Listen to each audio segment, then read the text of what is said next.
اعوذ باللہ من الشیطان الرجیم، بسم اللہ الرحمن الرحیم۔ ولی اللہ اسلام کے تمام ناظرین کو السلام علیکم ورحمۃ اللہ وبرکاتہ۔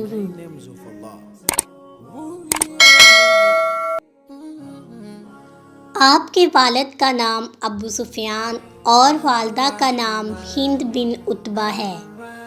فتح مکہ کے دن یہ خود اور آپ کے والدین سب مسلمان ہو گئے، اور حضرت امیر معاویہ رضی اللہ تعالیٰ عنہ چونکہ بہت ہی عمدہ کاتب تھے، اس لیے دربار نبوت میں وحی لکھنے والوں کی جماعت میں شامل کر لیے گئے۔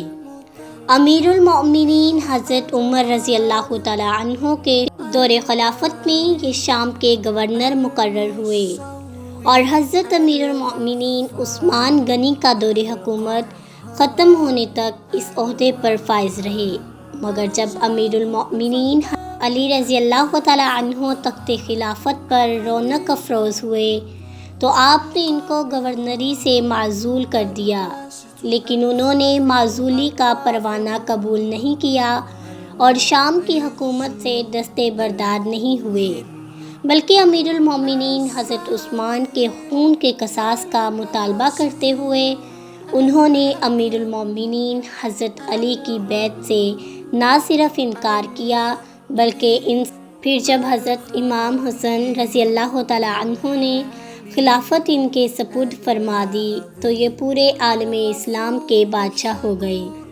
20 برس تک خلافت راشدہ کے گورنر رہے اور 20 برس تک خود مختار بادشاہ رہے۔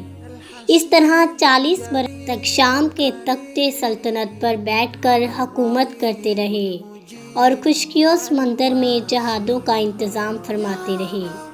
اسلام میں بحری لڑائیوں کے موجد آپ ہیں، جنگی بیڑوں کی تعمیر کا کارخانہ بھی آپ نے بنوایا، خشکی اور سمندری فوجوں کی بہترین تنظیم فرمائی اور جہادوں کی بدولت اسلامی حکومت کی حدود کو وسیع سے وسیع تر کرتے رہے، اور اشاعت اسلام کا دائرہ برابر بڑھتا رہا، جا بجا مساجد کی تعمیر اور درسگاہوں کا قیام فرماتے رہے۔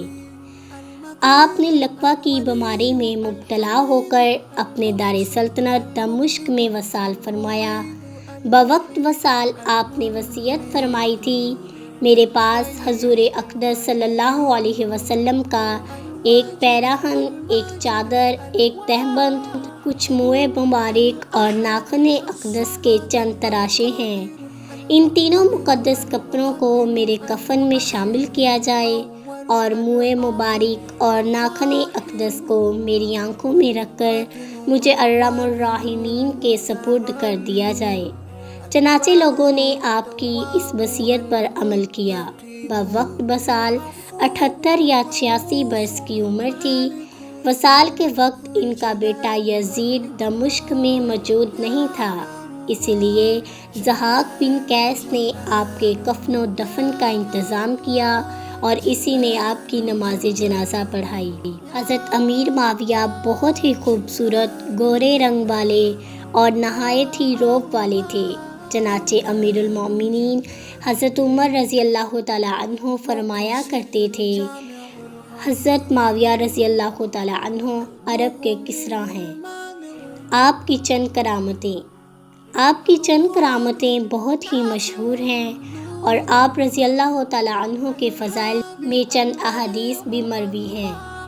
جنگ میں کبھی مغلوب نہیں ہوئے۔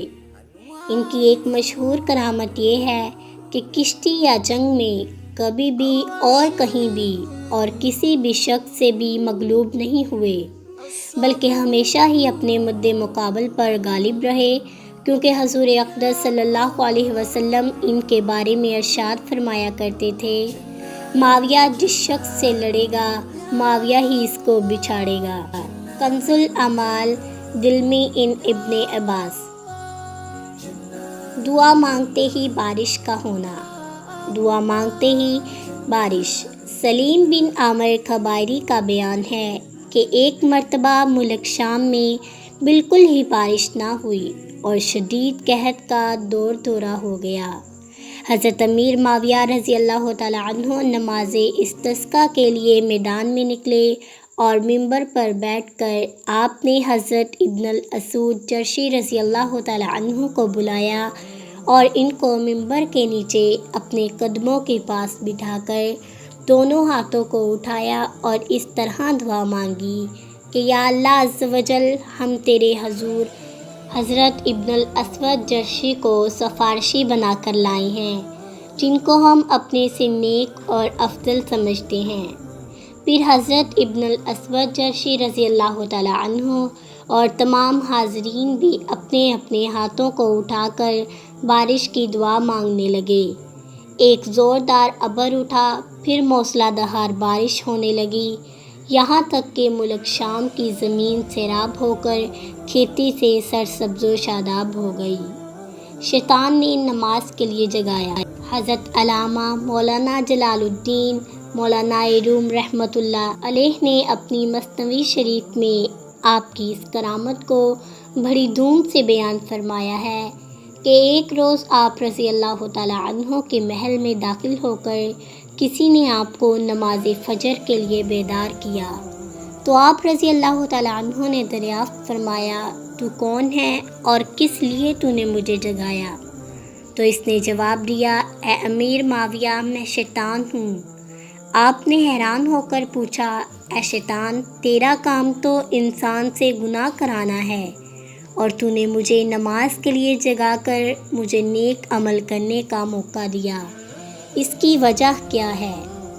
تو شیطان نے جواب دیا، اے امیر المومنین، میں جانتا ہوں کہ اگر سوتے رہنے میں آپ کی نماز فجر قضا ہو جاتی تو آپ خوف الہی سے اس قدر روتے اور اس کثرت سے توبہ کرتے تو خدا کی رحمت کو آپ کی بے قراری پر پیار آ جاتا اور آپ کی قضا نماز قبول فرما کر ادا نماز سے 1000 گنا زیادہ ثواب ملتا۔ چونکہ مجھے خدا کے نیک بندوں سے بغض و حسد ہے، اس لیے میں نے آپ کو جگا دیا تاکہ آپ کو کچھ زیادہ ثواب نہ مل سکے۔ مثنوی شریف کی اس حکایت سے معلوم ہوا کہ شیطان کبھی لوگوں کو سلا کر اور نمازیں قضا کرا کر نیکیوں اور ثوابوں سے محروم کراتا ہے، کبھی کچھ لوگوں کو نمازوں کے لیے جگا کر اور ادا نمازیں پڑھوا کر زیادہ نیکیوں اور ثوابوں سے محروم کرواتا ہے۔ اور اس کی صورت یہ ہے کہ جو لوگ صبح کو بیدار ہو کر نماز فجر جماعت سے پڑھتے ہیں تو شیطان کبھی کبھی کچھ دلوں میں یہ وسوسہ ڈال دیتا ہے کہ خدا کا بہت ہی نیک بندہ ہوں، کیونکہ میں نے فجر کی نماز جماعت سے پڑھی ہے اور فلاں فلاں لوگوں کی نمازیں قضا ہو گئیں، یقیناً میں ان لوگوں سے بہت نیک اور بہت اچھا ہوں۔ ظاہر ہے کہ اپنی اچھائی اور برائی کا خیال آتے ہی نماز کا اجر و ثواب ضائع ہو جاتا ہے، الٹے تکبر اور گھمنڈ کا گناہ سر پر سوار ہو جاتا ہے۔ شیطان کی شر سے خدا تعالیٰ کی پناہ۔